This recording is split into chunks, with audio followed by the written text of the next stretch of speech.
friends and loved ones who live with mental illness. All we want to do is connect, to understand. NAMI can help.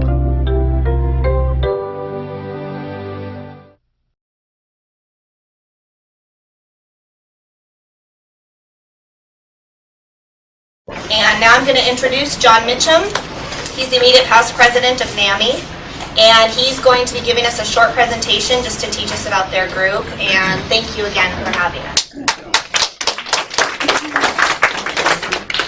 Okay, my name is John Mitchum. On the behalf of the National Alliance on Mental Illness, that's what NAMI stands for, Santa Clara County, I welcome you to our office and hope that you're enjoying each other's company. We do understand that we're not the main feature this evening, that the main feature is you networking with each other, and we're really grateful to your leadership for letting us spend about 15 minutes telling you a little about our organization. We're going to talk about mental health awareness for HR professionals. Corporate mental health matters. The three most expensive illnesses for corporations are cardiovascular conditions, accidents, and mental illness. So mental health issues, therefore, are a major unaddressed cost and therefore a major opportunity. The National Institute of Mental Health, that's NIMH, and that's the federal agency mainly concerned with mental health matters, estimates that it costs companies around $106 billion, that's with a B, dollars each year for mental health issues. And this is costs due to absences, lower productivity, and increased insurance expenses for both employees and their families. I now want to introduce my friend and colleague, Joe, who's going to briefly tell you about his experience with mental illness in the workplace. Joe? Hi, I'm Joe Flood. That's me in the center of the old Rome poster. Our VP in the corner touting our industry dominance over AT&T and computer-to-telephone integration in the early 90s. 10 years later, I was stretched to the max, starting my own business after divorce and layoffs. I ignored anxiety symptoms until I encountered more stress than I could handle, and the resulting trauma led to my having a full-blown psychotic break the summer of 2004. That's when I passed a note about hunting Al-Qaeda to a hotel desk manager in Santa Clara, ran back to my room and almost got shot during an armed barricade incident with the police. I was placed on 72-hour hold, and I was transferred to another hospital. I was diagnosed with bipolar disorder and paranoid schizophrenia. And I was placed on medications that made my symptoms worse. My girlfriend Diane said I went over the edge after reporting suspicious activity I'd seen on a hike. I thought I was being stalked soon after. I built a bunker in the hall of her home. I had delusions that the FBI was up on the roof. No one knew what to do. I'd been to the emergency room twice and begged for admission, only to be released. 4 days later, I had the break. It's tricky stuff. My early manic symptoms looked more like any other highly energized, sleep-deprived Silicon Valley employee. We didn't recognize it for bipolar disorder, or a combination of both disease and poor work habits. This was just the beginning of our journey. We were about to get an education on how our broken health, social, public safety, insurance systems can often exacerbate illness, make it worse. A 2-year summary. 4 hospitals released me in worse condition than when I first came in. 6 to 9 doctors' treatment was damaging or ineffective. And none of the 8 officers across multiple jurisdictions I worked with early on referred us to a crisis intervention team trained police officer or an emergency psychological services hospital, despite my distress. After one typical 7-day treatment regime, I abandoned everything. I stopped taking medication, and I boarded a flight east and I went MIA for weeks. My psychological problems got worse until I got back on my medication. I rented an apartment in Florida, and I forced myself back to work prematurely when I really needed more treatment. About a year later, I moved back to Santa Clara to be with Diane, and I joined a startup. There, I hid my illness from my coworkers. 2 years later, most of us were laid off. Last year, I came out about mental illness. I began volunteering more with NAMI, and I started a mental health-related business as well. Speaking to recovery, it's different for everyone. For me, medication, talk therapy, and a healthy lifestyle help me lead a productive quality of life. But it's not just me my illness affected. It put Diane, my family, and friends through hell and back. We all wish we had known about NAMI sooner. I think it likely would have lessened the severity of my illness. Thanks for listening.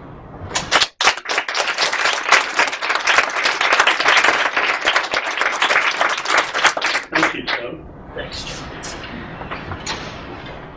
The National Institute of Mental Health estimates that mental illness costs $260 per month per employee per company.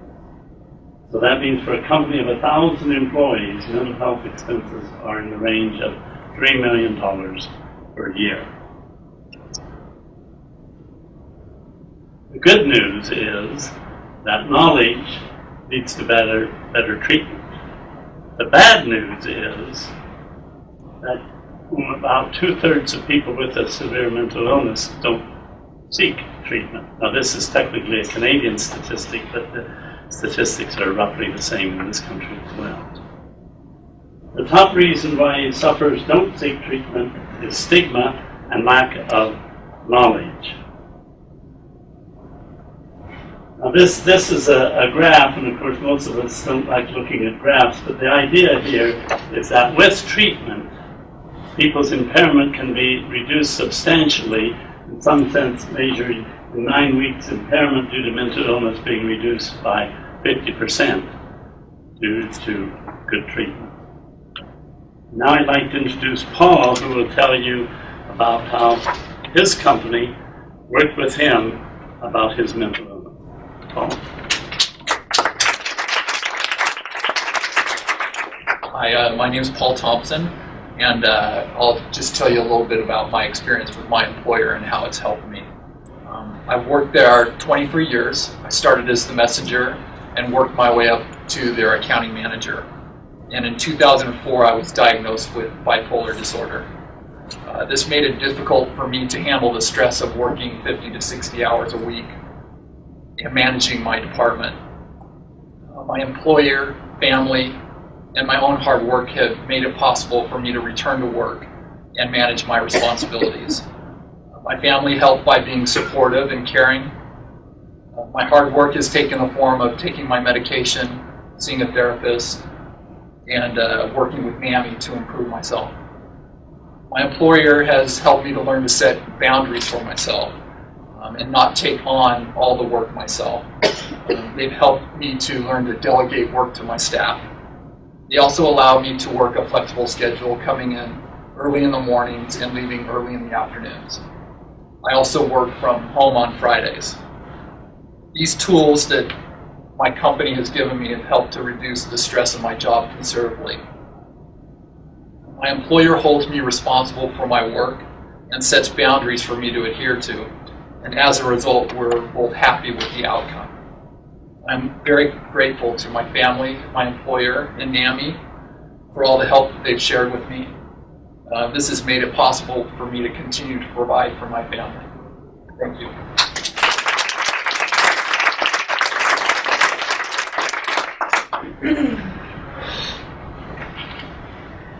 Early treatment for these illnesses can save money.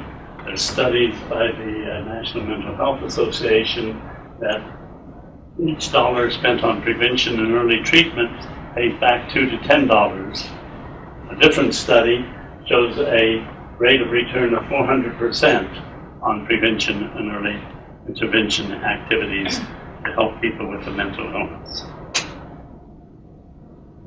Here at NAMI, we want to increase mental health knowledge among employees and their families, management and human resources personnel, such as yourself. We do this through classes, support, and a variety of other resources, which lead to earlier and more proactive treatment, which can lead to more efficient and effective treatment, which in the long run saves companies money and increases productivity. We are part of a national organization, the National Alliance on Mental Illness. NAMI has about 1,100 affiliates across the country. It was actually founded in 1979, and its website is nami.org. We are NAMI Santa Clara County, which is the affiliate of NAMI here in the South Bay. We actually were founded before NAMI National in 1975, and we're the largest affiliate in Northern California. We provide education, support, and advocacy for people with mental illness and their families.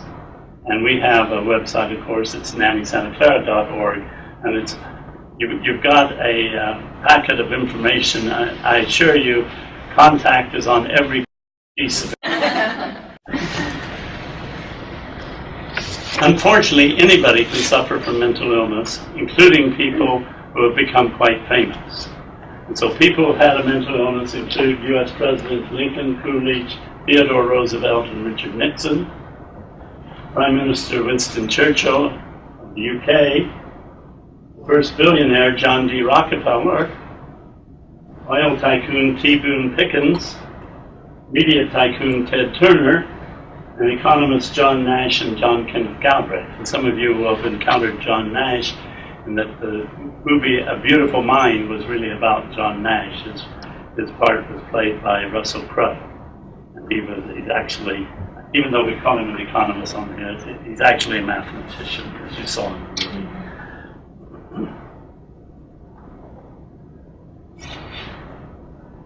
At NAMI, we have a lot of free activities, including classes. So among our classes are peer-to-peer, and that is a class for people with a mental illness, taught by people with a mental illness who have gone through a special training to teach the class.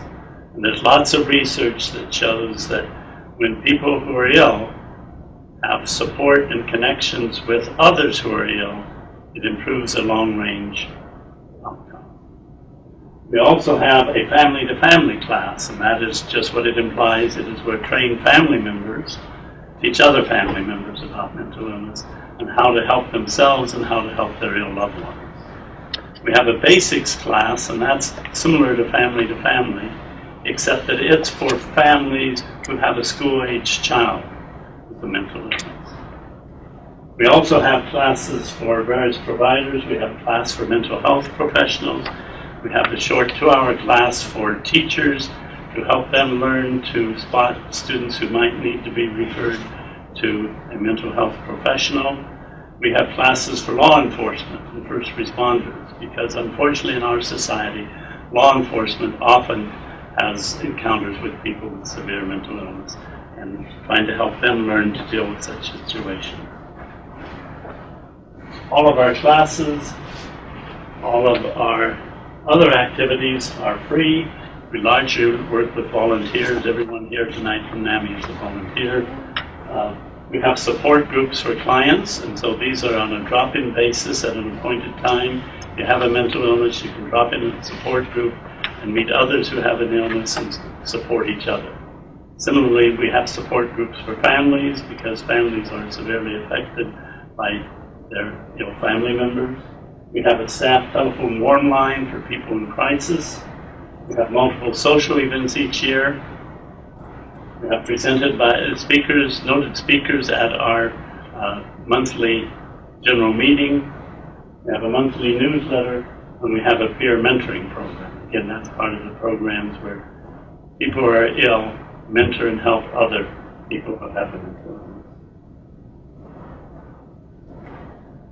saying thank you now, but I forgot to introduce Nicole, who has the best story of all, because it's the story of how she worked with her company, teaching them about mental illness and having them support her when her son became very ill.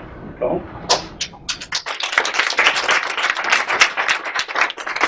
Not a piece of paper. My name is Nicole. Since the year 2000, I've been working for a company here in Silicon Valley called Topan Photomasks. Our site is quite small. It consists of approximately 200 employees. For the first 2 years, my experience at Topan was very stressful because I was holding on to a devastating secret, that a serious form of mental illness ran in my family. I was frozen with fear as I realized that my own son was falling further and further into a harrowing illness called schizophrenia.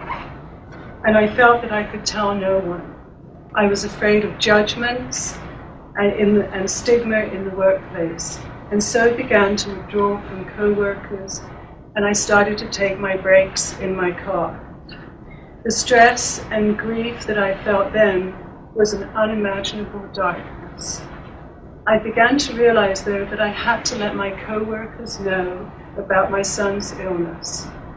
My silence was only perpetuating stigma and causing me to be less productive in the workplace. I also knew that if I was suffering, then other co-workers were going through similar experiences. I was one in 4 families affected by serious mental illness. I desperately needed to talk with someone, and that someone came in the form of our local chapter of NAMI, the National Alliance on Mental Illness. With their support, I began to explain to my co-workers and management about schizophrenia in my family. Their level of care and concern was astounding. The best day came when my supervisor let me know that she had viewed the NAMI website and she had some questions for me. With her help, I approached our HR department and asked them if they would help with a Mental Health Awareness Day, and they said yes. And that day was truly the beginning of raising company awareness about the plight of employees and their loved ones and the impact of mental illness in the workplace. Since that time, Topan has supported the NAMI Walks and the NAMI Holiday Drive, donating gifts to people who are in board and care homes and hospitals.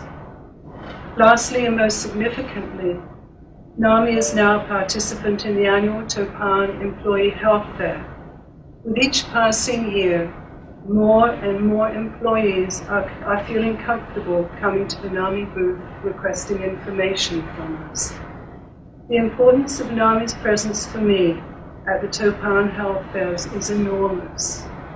I feel that it's truly helped to open the doors of communication. One of my co-workers summed it all up when he came to me after one event and said, "I am finally able to talk to my supervisor about my battle with serious depression and anxiety. And my supervisor understands that I have a serious illness." Topan and my co-workers have put their compassion into action for those with serious illness in our community. And I am ever, ever grateful. Thank you.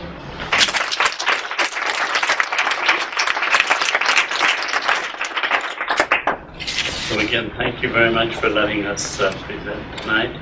Thank you for coming. I think you